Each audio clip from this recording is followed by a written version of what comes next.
Hello बच्चों, तो आज हम बात करने वाले हैं प्रश्नावली 3.2 का क्वेश्चन नंबर 1 बोला है। निम्न समस्याओं में रैखिक समीकरणों की युग्म बनाइए और उनके हल ग्राफीय विधि से ज्ञात कीजिए। ठीक है, यहाँ पे कथन बोला है एक, कक्षा 10 के 10 विद्यार्थियों ने एक गणित की पहेली प्रतियोगिता में भाग लिया। यदि लड़कियों की संख्या लड़कों की संख्या से 4 अधिक हो तो प्रतियोगिता में भाग लिए लड़कों और लड़कियों की संख्या ज्ञात कीजिए। चलिए यहाँ से हम करते हैं हल। यहाँ पे बोला है प्रतियोगिता हुआ किसका जी, गणित का प्रतियोगिता हुआ जिसमें कितने विद्यार्थी थे, 10 थे। तो हमको सबसे पहले मानना है, मान लेंगे लड़कों की संख्या कितना मानेंगे, x। यहाँ पे लिखते हैं माना कि लड़के की संख्या, क्योंकि यहाँ पे लड़का लड़की की संख्या दिया नहीं है तो मान लेते हैं माना कि लड़के की संख्या कितना हो जाएगा, x ले लेते हैं। लड़कों की संख्या इक्वल टू x तथा लड़की की संख्या इक्वल टू y हो जाएगा, y। ठीक है, यहाँ तो कोई दिक्कत नहीं। चलिए अब प्रथम प्रश्न से देखेंगे क्या जी, प्रश्न से अच्छा है, प्रथम कथन से लेते हैं। प्रथम कथन क्या बोल रहा है जी, कि 10 विद्यार्थी हैं, एक गणित की पहेली लिए। ठीक है, यदि लड़कों की संख्या क्या है जी, लड़कियों की संख्या से 4 अधिक है, तो सबसे पहले यहाँ प्रथम कथन क्या है जी, 122 लड़का लड़की दोनों को मिलाएंगे तो कितना हो गया जी, 10।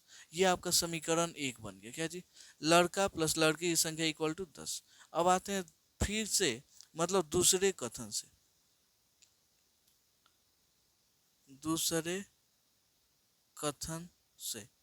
दूसरा कथन क्या है जी, दूसरा कथन क्या है, लड़की की संख्या लड़का की संख्या से कितना है जी, 4 को अधिक है।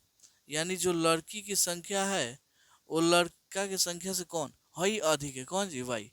तो इधर प्लस न करके हम इधर करेंगे, क्योंकि अगर ये पहले से ही बड़ा है और इसमें प्लस कर देंगे तो ये और ज़्यादा बड़ा है, लेकिन हमको बराबर करना है ना, तो इधर करेंगे। ठीक, अब यहाँ पे इसको सजा लीजिए। कैसे, इसको लेते हैं समीकरण 1 और इसको लेते हैं समीकरण 2। कोई दिक्कत, हमको ग्राफीय विधि से हल करना है तो यहाँ पे हम ऐसे कर लेंगे। समीकरण 1 को लेते हैं क्या जी, समीकरण एक से क्या हो जाएगा, यहाँ पे समीकरण 1 क्या है जी, x plus Y equal to 10 चल रहा है। ऐसे हम ब्रैकेट बनाएंगे, ऐसे ब्रैकेट 3.1 में भी सेम ऐसे ऐसे क्वेश्चन था, आप लोग इसको पूरा अच्छे से बना चुके हैं। ठीक है, इसलिए हमको लगता है इसमें आपको उतना दिक्कत नहीं होना चाहिए। अगर हम देखिए x का वैल्यू यहाँ पे हम 0 लेते हैं, क्या लेते हैं जी, x का वैल्यू 0, तो y इक्वल टू बस 10 आ जाएगा। अगर हम y के जगह पे 0 लेते हैं, क्या जी, y के जगह पे 0, तो x का वैल्यू आ जाएगा 10। कोई दिक्कत नहीं होना चाहिए। चलिए अब आते हैं समीकरण 2 से। समीकरण 2 से, समीकरण 2 है क्या जी, y equal to X plus 4, यही है ना। चलिए यहाँ पे अब हम इसको फिर से ब्रैकेट बनाते हैं।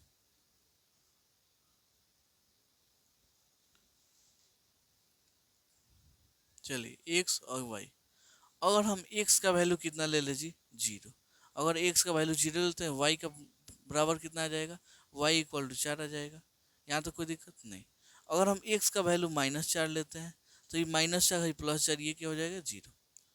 अब इसी मान को हम क्या करेंगे जी, ग्राफ के कॉपी पे हल करते हैं। तो यहाँ पे हमारे पास ग्राफ की कॉपी नहीं, इसलिए ये पेपर लिए हैं, इस पेपर पे एकदम अच्छे से लिख लिए हैं। इसी पे क्या होगा जी, ये क्वेश्चन बन जाएगा। सबसे पहले देखिएगा, तो 0 10, एक्स का वैल्यू 0 और वाई का वैल्यू 10 आपका आएगा यहाँ पे। इस वाले बिंदु पर क्या होगा जी, 0, 10। ठीक है, पहले एक्स का वैल्यू लेते हैं फिर वाई का वैल्यू लेते हैं। अब देखिएगा अब कितना है जी, 10 0, एक्स का वैल्यू 10, वाई का वैल्यू 0, तो एक्स का वैल्यू 10 यहाँ पे आ जाएगा, वाई का वैल्यू 0 इसी पे। एक्स का वैल्यू 10, वाई का वैल्यू 0, यहाँ तक कोई दिक्कत नहीं। अब स्केल की सहायता से इसको हम क्या करेंगे जी, मिला देंगे। चलिए तो यहाँ से हम मिलाते हैं इसको, देखिएगा दोनों बिंदु पे एकदम बीचों बीच होना चाहिए। थोड़ा सा इधर उधर होगा तो आपका आंसर क्या आ जाएगा, गलत आ जाएगा। ठीक है, चलिए यहाँ पे इतना हो गया। इसको हम थोड़ा सा आगे बढ़ा के समीकरण का नाम यहाँ पे दे सकते हैं। इसको थोड़ा सा आगे एकदम सावधानी से इसको बनाइएगा, ठीक है। इसको समीकरण का नाम कितना है जी, आप हमको बता दीजिए। यहाँ पे देखिएगा तो x plus Y equal to 10, तो यही हो जाएगा समीकरण का नाम, x plus Y equal to 10, ठीक है। यहाँ पे तीर का चिन्ह से लगा दीजिए, इसका मतलब क्या हुआ, ये आगे भी जा सकता है। चलिए अब लेना है इसको, x का वैल्यू 0, y का वैल्यू 4, x का वैल्यू 0 यहीं पे, y का वैल्यू 4 आपका यहाँ पे आ जाएगा, क्या हो जाएगा 0,4। यहाँ पे देखिएगा x का वैल्यू माइनस में चाक, y का वैल्यू 0, x का वैल्यू माइनस चाक यहाँ पे और y का वैल्यू 0 यहाँ पे, कितना हो जाएगा -4,0। अब इसको आप मिला दीजिए स्केल की सहायता से। चलिए इसको हम मिलाते हैं, ये मिलेगा ऐसे। इसको थोड़ा सा आगे बढ़ा दीजिए क्योंकि समीकरण का नाम भी तो लिखना है यहाँ पे। चलिए तो यहाँ से अगर इसको हम ऐसे बढ़ाते हैं तो ये वाला इतना पे आ जाएगा ऐसे। समीकरण का नाम बोलिए कितना है जी, y equal to X plus 4, ठीक है। इधर भी बढ़ा दीजिए, बस यही इसका क्या हुआ जी आंसर। अगर आप एग्जाम में इतना साफ बनाते हैं आपको बहुत अच्छा मार्क्स मिलेगा। अब आते हैं इसमें का 2 नंबर क्वेश्चन। चलिए अब देखते हैं, ये वाला बोला है 5 पेंसिल तथा 7 कलमों का कुल मूल्य 50 रुपया है, जबकि 7 पेंसिल तथा 5 कलमों का कुल मूल्य 46 रुपया है। एक पेंसिल का मूल्य तथा एक कलम का मूल्य ज्ञात कीजिए। किस विधि से, ग्राफिया विधि से निकालना है। तो वही प्रोसेस होगा, क्या करेंगे जी, हल करेंगे। पेंसिल का मूल्य नहीं दिया है तो x मान लेंगे और कलम का मूल्य नहीं दिया है तो y मान लेंगे। तो लिखेंगे माना कि माना कि माना कि एक पेंसिल की मूल्य, एक पेंसिल, माना कि एक पेंसिल का कीमत कितना हो जी, हम 100 रुपया मान लेते हैं, कीमत इक्वल टू 100 रुपया, तथा तथा एक कलम का मूल्य, अच्छा एक कलम की कीमत, एक कलम कलम होगा ना जी, एक कलम की, अच्छा का कीमत कितना हो जाएगा, ₹y हो जाएगा। यहाँ तक कोई दिक्कत नहीं। अब आते हैं प्रथम कथन से। प्रथम कथन से, चाहे आप सीधा बोल सकते हैं प्रश्न से, प्रथम कथन से क्या बोला है जी, 5 पेंसिल तथा 7 कलमों का मूल्य 50 रुपये। तो 5 पेंसिल का मूल्य x और 7 कलम का मूल्य y, कितना हो गया जी, 50 हो गया। और दूसरे कथन से क्या हो जाएगा जी, दूसरे कथन से क्या हो जाएगा, दूसरा कथन क्या है जी, 7 पेंसिल और 5 कलम, 7 पेंसिल का मूल्य x और 5 कलम का मूल्य y, कितना हो जाएगा 46 हो जाएगा। इसको मानिए आप समीकरण 1, इसको मानिए आप समीकरण 2, ठीक है। ग्राफीय विधि से हल करना है तो सबसे पहले इसका क्या, कोठा वाला जो मान होता है उसको निकालना पड़ेगा। तो आते हैं अब समीकरण 1 से, समीकरण 1 से यहाँ पे 5x plus 7y equal to 50, ठीक है। इसको आप इसको ब्रैकेट में डालिए,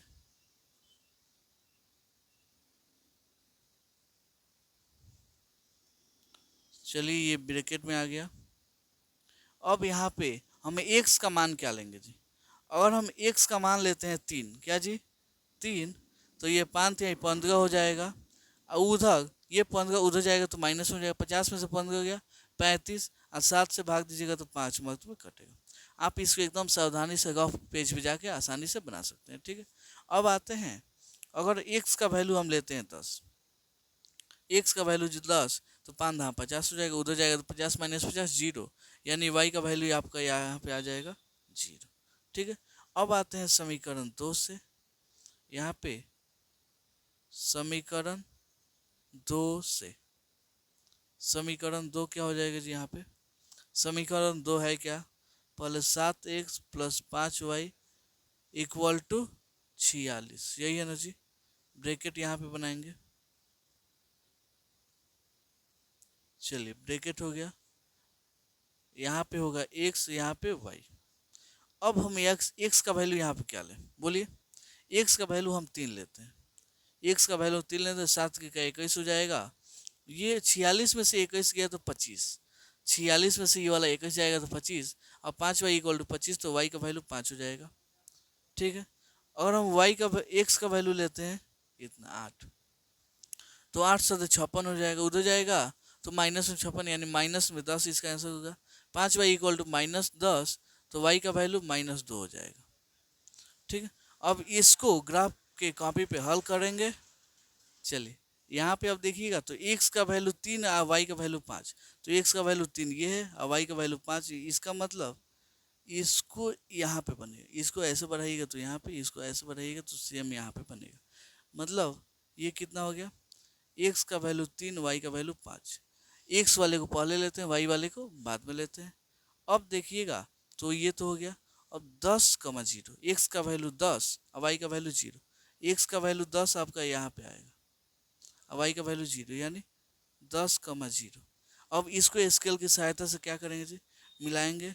चलिए स्केल की सहायता से इसको हम मिलाते हैं, ठीक।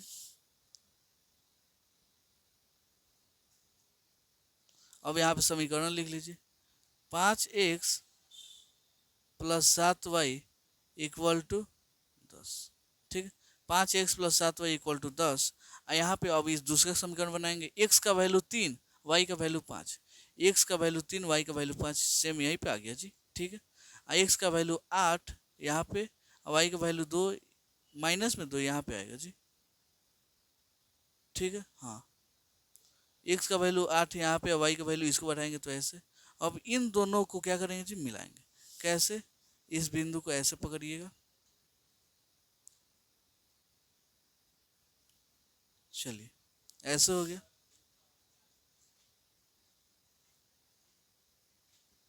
हो गया।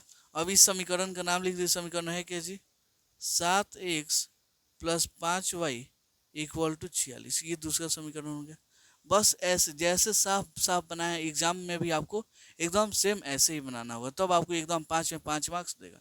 तो उम्मीद करता हूँ आपको ये क्वेश्चन बहुत अच्छे से समझ में आया होगा। चलिए मिलते हैं अगले वीडियो में अगले क्वेश्चन के लिए, तब तक के लिए धन्यवाद।